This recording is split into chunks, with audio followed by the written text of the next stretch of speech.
Welcome to another video presented by AutoInstruct. Today we're going to walk you through the center cluster on a VW Commodore, showing you some features that you might not be aware of and showing new owners what the center screen can display. So first of all, we have the odometer. Secondly, the range of the vehicle. When this hits range low at about 70 kilometers, it won't actually tell you the detailed number of kilometers left, which is slightly annoying. Average speed and fuel consumption. Your overspeed, which essentially sets a reminder, a note saying when you're over a certain speed limit, it will come up with a ding and tell you. So this can be set to presets or manual adjustments. And your speed in digital form. Navigation, if the vehicle is factory sat nav, it will show you the directions, turn right in 100 meters kind of thing. And lastly, we've got customized options. Now this is essentially the settings screen, and in here there's a fair few things to run through. So there's exit and reset settings. Now security covers off the locking and unlocking of the doors. So for example, you can set the vehicle to auto unlock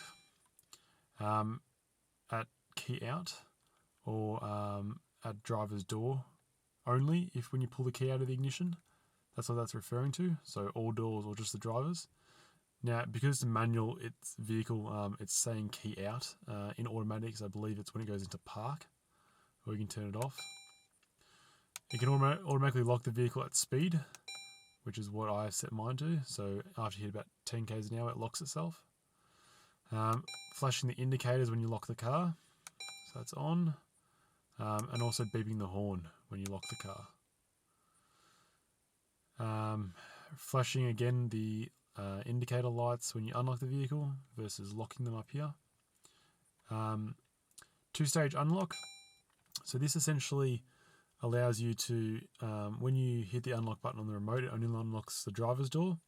When you click it again, it then unlocks the passenger doors as well, which is a safety thing. Going back, under lighting, we have approach lighting, which is when you unlock the car, the lights will turn on. And we've also got exit timer lighting, or should I say exit lighting timer, which is how long the lights stay on for after you've turned the ignition off, which can be nice. We've got trip computer settings, so you can set chime if you're under a certain speed. Distance to go when you're navigating to a location, tells you how many kilometers are left.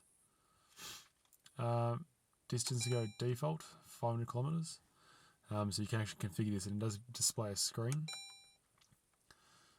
Digital speedo, you can turn that on and off. I know some driving tests you can't have this displayed, so that's why it's an option. Rest reminder. So this is a little tree that comes up with a picture of a rest bench, which comes up after 2 hours of continuous driving, reminding you to have a rest. And then if you don't turn the car off, it repeats itself every half an hour until you turn the car off. Night panel is a feature I'll show you in a minute, which actually turns off the LEDs on the entire cluster and the Holden IQ screen. Now what this setting here is it's setting if the tacho, which is on this side, is lit up as well, or if it's dark, and if it's dark, the only thing lit up is the center screen and the speedometer. So I'll leave it as disabled for now, and I'll show you that later. And then sound level of this actual screen. So I'll set that to low now. Go back, it's a bit quieter. Now park assist, if you've got parking sensors and there's a tow bar attached, you can adjust this setting, which I believe it changes the sensitivity of the center sensors. I don't think it completely disables it, but rather adjusts for the tow bar to be there.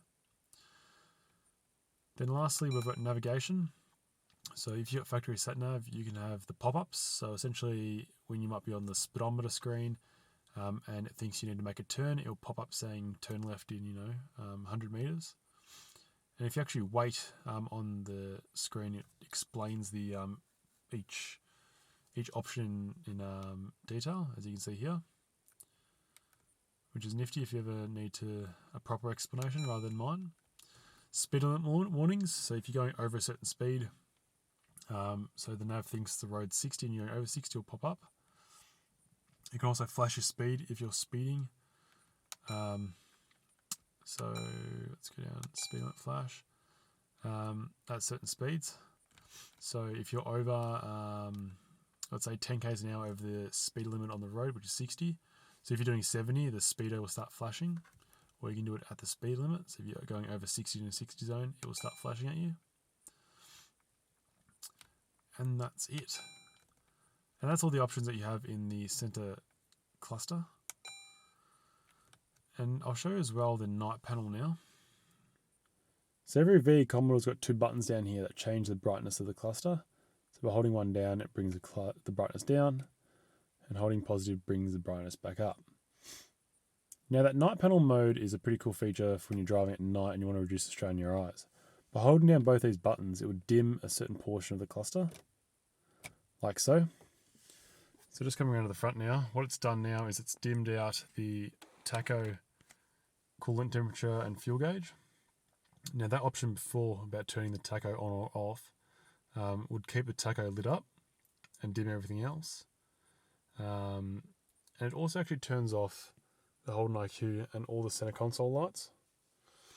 So if I press the plus button now, or any button to bring it back on, everything will light back up, which is a pretty nifty feature. And in summary, they're all the options available in the VE Commodore cluster. Now there's also a mode called engineering mode, which I'll put a link in the description for. Now this engineering mode gives you vehicle statistics and things like temperatures through this center console. So definitely check out that video. Thanks for watching, and for more guides, head over to autoinstruct.com.au.